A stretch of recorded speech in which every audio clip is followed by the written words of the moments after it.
Frère Madame dit que dans la Bible, l'âme, ça fait le triangle ici. La Bible aime ça. Il dit pas pour montrer qu'il y a trois dieux, mais pour montrer qu'il y a un Dieu avec les trois offices. Père, Fils et Saint-Esprit. Les trois sont un. Regardez, nous avons trois dispensations. Faisons ça. C'est le Père. Ça, c'est le Fils. Et ça, c'est le Saint-Esprit. C'est ce que nous avons juste décomposé ce qu'il y a. Le Père, c'est ça. Le Fils, c'est ça. Le Saint-Esprit, c'est ça. Si nous rassemblons, nous avons la paternité, la filiation et le Saint-Esprit. Or, dans la paternité, ici c'est la dispensation de Moïse. Dans la paternité, c'était le Père, Dieu au-dessus d'eux. Or, nous venons de voir que vous ne pouvez pas voir le Père sans le Fils. Vous ne pouvez pas voir le Fils sans le Saint-Esprit. Même quand la paternité dominait avec le Père, il y avait aussi le Fils. Amen. La filiation était là, nous faisons ça comme des pointillés. Vous voyez?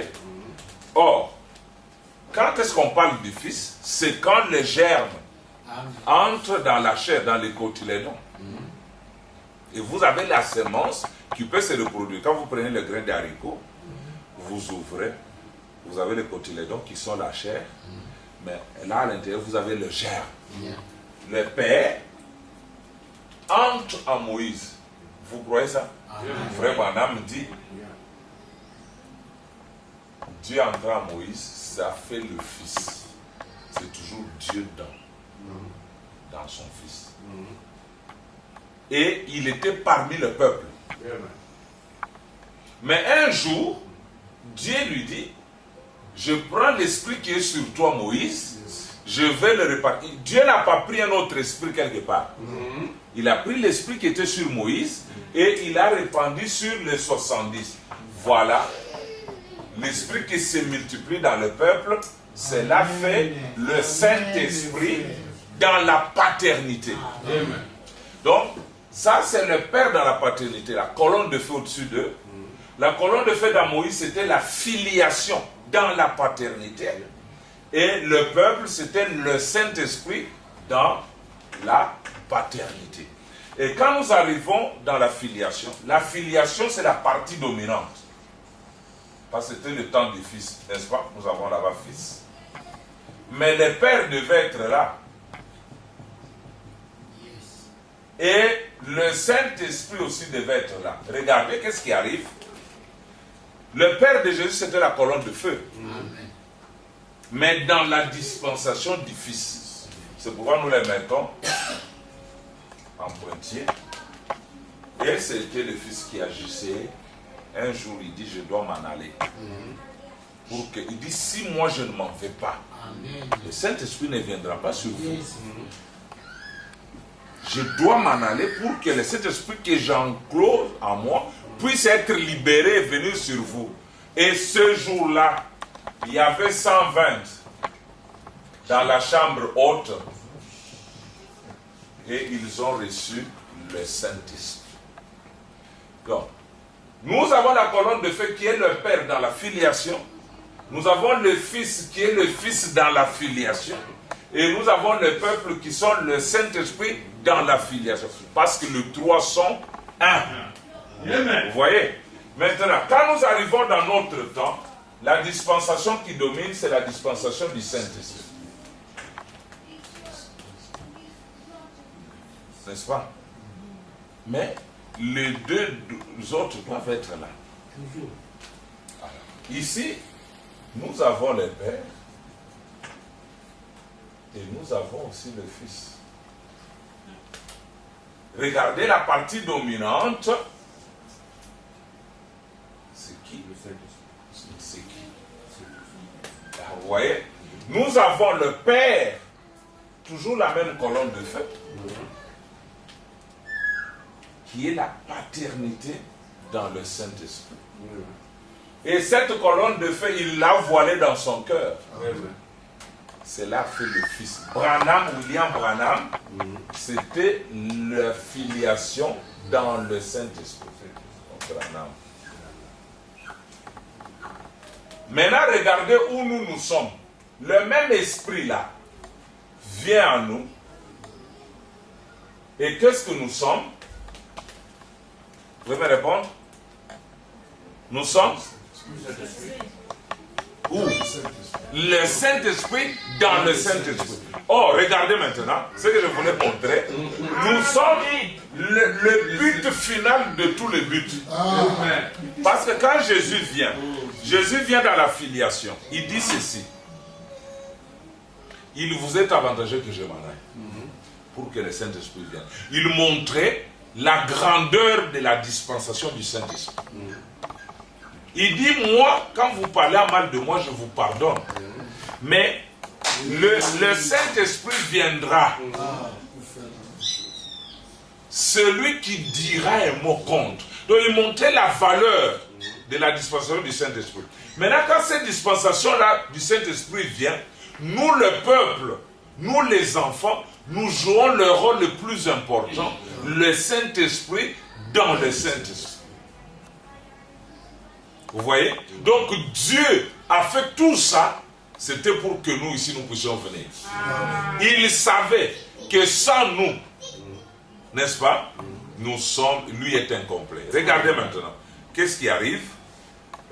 Je m'en vais doucement là pour terminer. Quand nous arrivons dans 1 Corinthiens 15, parce que les gens n'ont jamais compris que le mystère, ça c'est le Fils à l'est, Alpha. Ici c'est le Fils à l'ouest, Oméga. C'est le même ministère. Frère Wam dit, c'est le même ministère. Le ministère de l'époux, il a donné à son épouse. Et nous avons évolué avec. Mais le mystère ne se limite pas ici.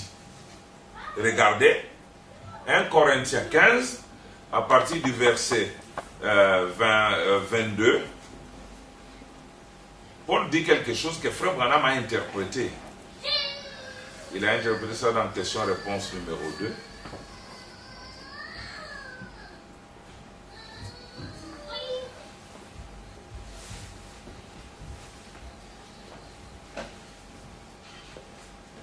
Corinthiens 15. On a déjà affiché ça. Ok, voilà. Il dit ceci, et comme tous meurent en Adam, de même aussi tous revivront en Christ. Mais chacun en son rang, Christ comme prémisse, puis ceux qui appartiennent à Christ lors de son avènement. Ensuite, viendra la fin, quand il remettra qui? Qui va remettre le royaume?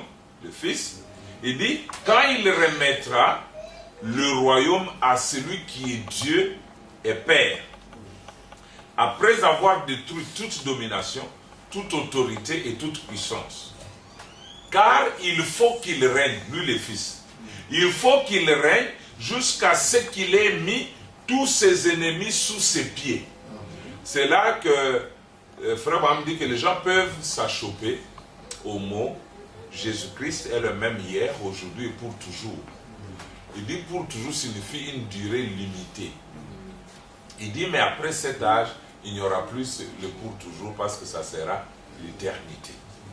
Vous voyez? Jésus, son règne, le règne du Fils était un règne pas éternel, mais perpétuel.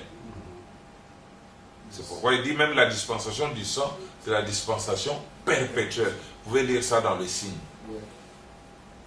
Mais quand nous arrivons à Apocalypse 10, il y a changement de choses. Regardez, parce que le Fils qui a régné, il a régné d'après Psaume 45 et d'après Hébreux 1, il a régné par privilège. Il a été élevé par privilège par rapport à au-dessus de ses égaux. que nous sommes. Nous étions ses égaux. Alors Dieu, en faisant les mystères, il l'a élevé. Mais quand nous arrivons à la fin, quand il détruit toute puissance, toute autorité, toute domination, il dit car il faut qu'il règne jusqu'à ce. Quand on dit jusqu'à ce, il y a un adverbe de but. Il dit il doit régner jusqu'à ce qu'il ait mis tous ses ennemis sous ses pieds. Le dernier ennemi qui sera détruit, c'est la mort. Et c'est ce que vous voyez dans le 4e psaume. Yes. L'antichrist qui a commencé sur le cheval blanc arrive au 4e psaume, il reçoit un nom. On l'appelle la mort. Amen. Et le séjour des morts le suivait. Regardez quel est l'être vivant qu'il affronte. C'est l'aigle. C'est l'aigle Branham. Ils sont allés jusqu'à se rencontrer au Vatican. Hein? Or, si Branham avait accepté de baiser sa bague des allumés, ça serait la victoire de la mort sur la vie, sur l'aigle. Mais heureusement, il a résisté, n'est-ce pas? Alors, au 4e psaume, il y a une bataille finale. Dans l'âge de la Odyssée, l'aigle contre la mort. Et la Bible dit, le dernier ennemi qui sera détruit, c'est la mort. Dieu, en effet, a tout mis sous ses pieds. Mais lorsqu'il dit que tout lui a été soumis, il est évident que celui qui lui a soumis toutes choses est excepté. Nous tous nous étions soumis en dehors de Dieu et l'Esprit. Le Père, lui, n'était pas soumis. Autre est dit, et lorsque toutes choses lui auront été soumises, alors le Fils lui-même sera soumis à celui qui lui a soumis toutes choses. Dans quel but? Afin que Dieu soit tout en tous. Frère Branham va dans la question-réponse numéro 2. Il dit, c'est pour que Dieu devienne tangible, opérant tout en tous. Quand il était en Orient, il y a que quelques-uns qui l'ont touché. Nous, on ne pouvait pas le toucher. Quand il était en Occident, aussi quelques-uns.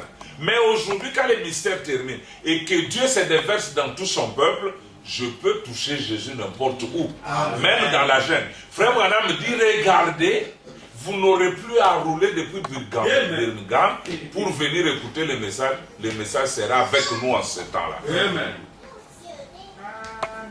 C'est ça la fin du mystère de Dieu. C'est ça la fin du discours. C'est ça la fin même de l'histoire. Christ, le mystère. Le voir, le comprendre. Cette église-là ne peut jamais être détruite. Amen. Cette église sera toujours victorieuse. Yes. Dieu se révélera toujours à cette église. Yes. Parce qu'ils sont bâtis sur l'Europe. Amen. Hein? Alors, Jésus dit, après sa résurrection, il comprenait où allait le mystère. Il dit, allez dire à mes frères que je vais vers mon Père et leur Père, vers mon Dieu et leur Dieu. Nous sommes tous issus d'un seul. Et donnez-nous un peu Hébreux 2, si je ne me trompe pas. Patientez que je lise deux écritures.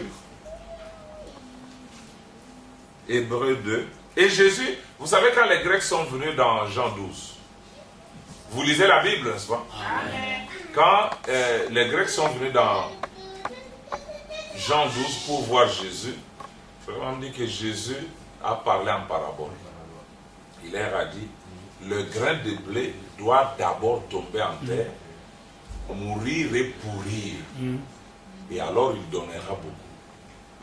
S'il ne meurt pas, il reste seul. Il restera toujours le Fils unique seul. Mais s'il tombe en terre, il va produire beaucoup de Jésus. Yes. Frère Branham interprète ça dans Dieu puissant dévoilé devant nous. Il dit pour produire toutes les races. Jésus noir, Jésus blanc, Jésus jaune, Jésus rouge. Amen. Jésus voulait que ce mystère-là continue. Amen. C'est ça, non? Il savait ça. Maintenant, quand vous regardez quelqu'un qui plante son maïs, Et à la fin, au moment de la moisson, il a sa houe pour tenter de retrouver les grains qu'il avait semés en terre. Qu'est-ce que vous allez dire? Il est fou. Parce s'il était normal, il devait comprendre que ces grains ne le trouvera plus.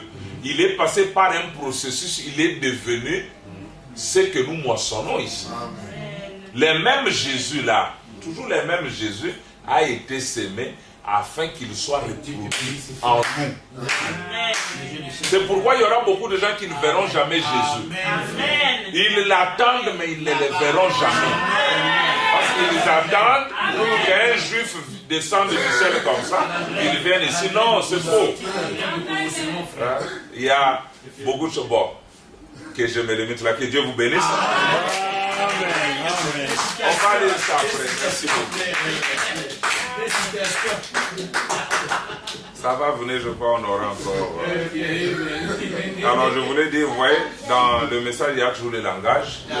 Jésus dit, pourquoi vous ne comprenez pas mon langage? C'est voilé là pour les élus. Merci, Dieu vous bénisse.